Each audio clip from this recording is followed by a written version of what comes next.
Good afternoon, everybody. I hope everybody's having a good, cool day today. Just wanted to go over a few things to do with nutrition in our pets. It's a bit different than human nutrition. There's some similarities, but a lot of differences too. Um, Really, we're at a better time now than we've been for a long, time in pet foods as far as nutritional completeness and then nutritional quality and those sort of things. There's a lot of mythical things and street talk and back alley discussions that sometimes are heard, and some of those things have some error in them. That we try to cover some of those things if we can too. Um, Really, we'll deal mostly today with dogs and cats, and just leave farm animals for a different discussion some other time. But just for review, our clinic's down at 403 North Henderson Street, which is down near the library and police station. We're down there, the big blue building that's been repainted, so it's big blue now. It used to be old MFA a long time ago. At any rate, phone number is 729-6100. That's 729-6100 if you want to have contact us. And so we have office hours all day, every weekday, 8 to 5, but no medical visits on Wednesdays, but then Monday, Tuesday, Thursday, Friday appointments like regular, and then Wednesday just open to get products and questions answered, that sort of thing. So a little about nutrition stuff. Obviously, as a definition of that, we're looking at the ability to intake, required food items that help keep the body, healthy and functioning properly. We'll include into that, other things, including treats and those kind of things too, because they are part of nutrition. Even if they're not always a good part, they're still part of nutrition. And some differences we have in dogs and cats than people. People choose their own food, and so they tend to like variety and like change of pace, and they like things that are alternating various things, and so it makes it a little harder to control than it is with dogs and cats. Because with dogs and cats, we have the opportunity to choose the food for them, which means we can choose things that are optimal nutrition, as opposed to just having them choose what always tastes good, which is humans tend to choose what tastes good and what they like the most, and it's not always the best nutritionally. And I'm pleading guilty right there myself on it. So. But with dogs and cats, since we choose their food, there's sometimes their variety is much less. Where we can eat Chinese one day and Mexican the next, and it's all part of what we enjoy eating. But with pet food, they typically are on a pet food with occasionally some treats. The good side of that is we can control some of the bad things that don't go in. We can restrict some of those bad things that have troubles with them, and then keep some of the good things going in. The opposite side of that coin is that we need to be careful that what they do eat is nutritionally complete and it has a good nutrient profile. And a lot of different foods out there, some have a very good nutrient profile, some okay, some not so good, and a few of them are poor. Let's step back a little bit and talk about pet foods are most times supplied by a company. We buy from some company that makes pet foods, whether it's some of the custom ones or some of the boutique type foods, or Purina, or IAMS. There's a lot of companies out there that make dog food, and they each have a strategy and they each have an idea as a company policy to produce the food. And there's about 4 or 5 different ways to get into the market of pet food. And each company's got to choose what they want to do. One of the methods of getting into the pet food market is an optimal nutrition approach. Things like a science diet or Waltham diets, which in our area is Royal Canin. Things like IAMS. There's some of the companies that say, look, we're going to make a really, really good quality food, and it it probably will be a little more expensive, hopefully, but they'll pay for it because they want good nutrition. But their main focus is optimal nutrition, best quality nutrients, and best quality ingredients, prepared well, and all those things that make a premium quality food. We'll go back in a minute to see what's different in those foods and other foods, but that is one way of going about it. Another way of going about it is to make a very visibly pleasing product, and every company knows that no dog buys his own dog food. It's always a person buying their dog food, and so many companies will try to make it look appealing to the owner. Say, look, I love this because this dog has this food has steak shapes in it, and hot dog, and I like hot dogs and steaks, and I like pork chops, and they have a lot of different shapes and different colors that are very visually appealing. Nutritionally, they don't really matter much for the dog or cat, but there's something that's appealing to the buyer. And so some of those companies do choose a way of making a maximum effect on the visible appeal and appeal to their customers. So that's another way of going about dog foods. There's another way of going about it that is really aimed at providing the most possible food for the lowest possible cost. And when that approach is the main function, and typically it's one of the normal paper bags or just a regular standard plastic bag, but it'll be a large bag, usually 25, 35, 40, 50 pounds, and they usually will be the lowest priced foods per pound on the market. They'll be $20 a bag for a 50-pound bag or something of that nature. And when a company does that, if they want to stay afloat, if they want to stay in business, they'll have to use what's called least cost formulation.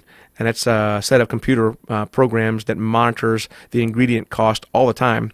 And as one ingredient gets too expensive, they don't buy that anymore. Whatever goes cheaper, they might buy that more. So the formula will change. Now, it may not change the same protein level or the same fat level or the same calcium level, but what provides those protein, calcium, fat, maybe different ingredients every time they get a different bag. So there are variations in that kind of diet, and you do see some GI problems sometimes when they're changing formulas all the time to try to keep the cost on the bottom. So that has some good things. You can get a lot of food cheap. Has some bad things because it's constantly changing formula, and a lot of times the ingredient quality is not as good. They're just trying to get whatever's cheapest to get in that food. One more approach companies use is maximizing the flavor. And again, it goes back to, companies know how people choose food, and many times they'll use a system, and this system is really terrible for buying dog food, but this is what often happens. They'll put food down, they'll buy something, put it down, and they'll watch the dog, and think, well, he's eating that really good. Let's buy more of that because he's eating it really good. He's probably eating it really good because it's full of salt and fat, because it tastes really, really good. But nutritionally, it's probably not very good because when they maximize salt and fat, both of those things are not important to have high levels in a dog food, but they eat it better. And so that's a way to make the owner buy more by saying, man, he eats it so well. He doesn't, that the other good food, he walks away sometimes that, it must not taste as good. And that's probably right. Taste is not quite as good probably. Nutrition probably is much better. So those foods typically are packaged very attractively. They're oftentimes soft. They're oftentimes have a lot of odor to them, which makes animals eat them better. And they typically are very pleasing mouthfeel to the animal. And they typically are full of ingredients that just taste good, especially. Nutrient profiles are not the main thing there. So things like I think there's Friskies and Little Caesars and some of those things that are they eat them real well, but nutritionally they're not that great. So that's kind of different ways pet foods approach how to formulate a diet. And then a couple of things that make it different on the foods themselves is package size does matter. The smaller the package, typically the more it costs per ounce or per pound, because all that packaging, of course, costs money, and they typically has a higher input cost because of all the packaging.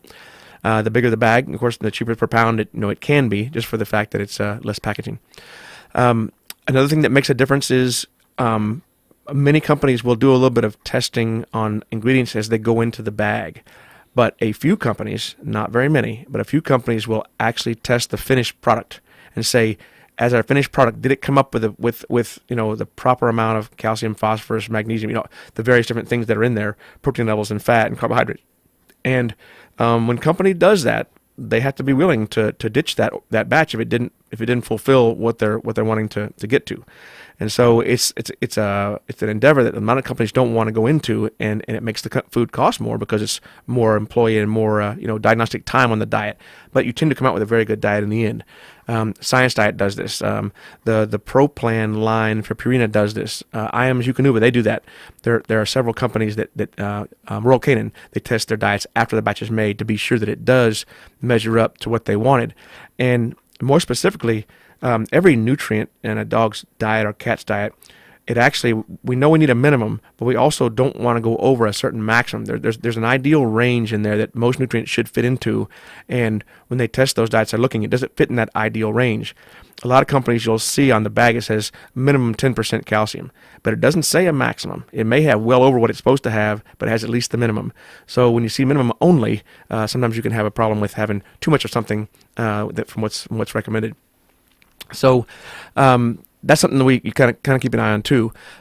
one thing that we see in pet foods, like I've actually been and visited the Science Diet Factory in Kansas City for a couple of days, and they were going over what they put in and why, and the research behind why they decide how much of individual nutrients should go in there, and then changing that level for each different type of diet to make it optimized for a particular patient or for a particular dog.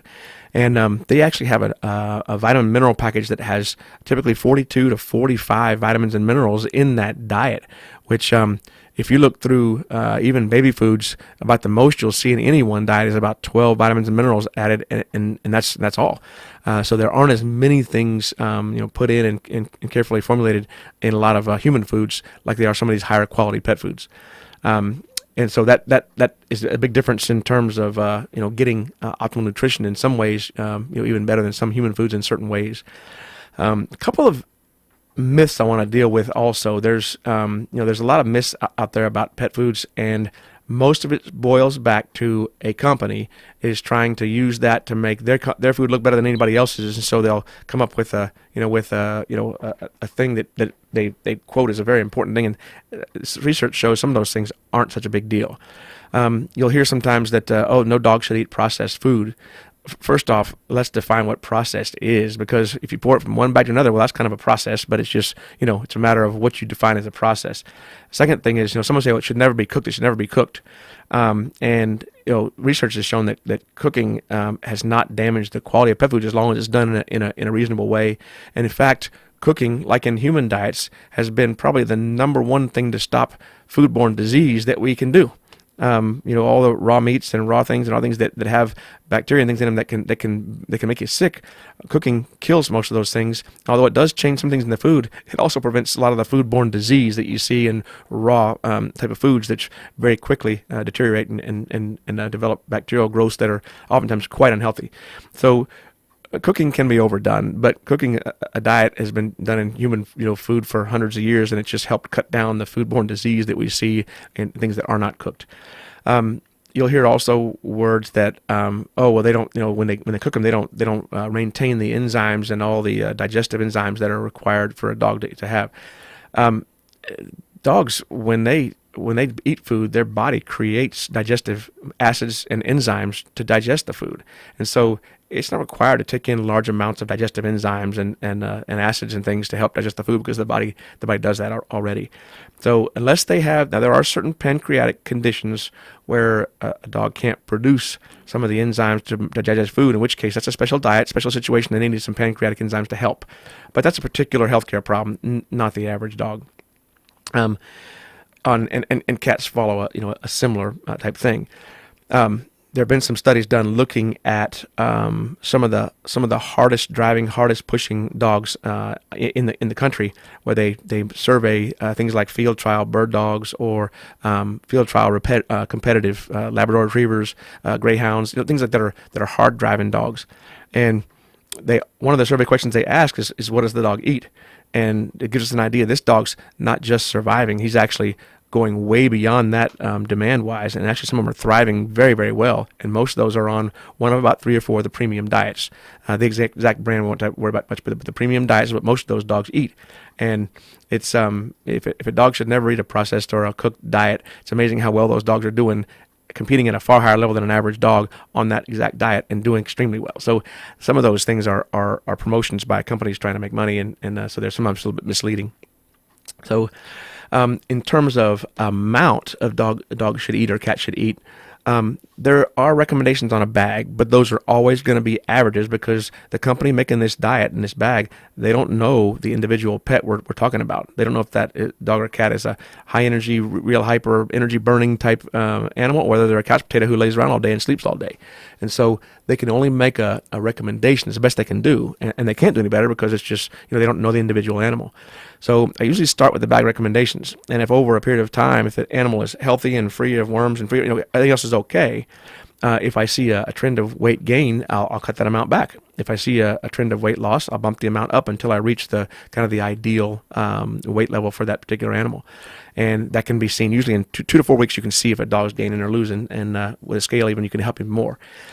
You do not need a scale to evaluate a dog's weight, or I should say body condition score is what we use. There's 3 quick little tests you can do to see if a dog's weight is ideal, and this is similar in a cat.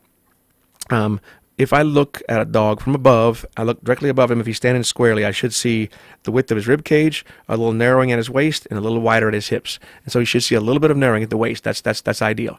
If I see a straight line, it's a little heavy. If I see a bulge at the waist, that means they're quite a bit too heavy. So that's a good little test to look at. Second thing is, if I take my hands on either side of the dog's rib cage and I pet his rib cage from on either side, I should be able to feel ribs but not see them. If I feel a smooth slab side, that means they got too much fat. If I see ribs sticking out, they're too thin. And so those both are easy, simple tests to tell if a dog's weight is near ideal. And a third thing that can be done is you can get on the level of a dog or a cat, and you have to be on the level. You can't look from above down at them. You have to get on their level. And if I look at them from the side, I should see the depth of the chest, a little tuck up at the waist, and then back legs come down. But I should see a little tuck up at the waist and not a flat straight line or not a droop at the belly where the belly hangs down. So that gives you a little idea about evaluating a dog's weight and see how they're doing on that part. There are dog foods made for life stages, which is important, and certain larger small breeds that can make a difference too. There's not a big difference nutritionally on indoor versus outdoor dogs. That's a little bit of a marketing trick.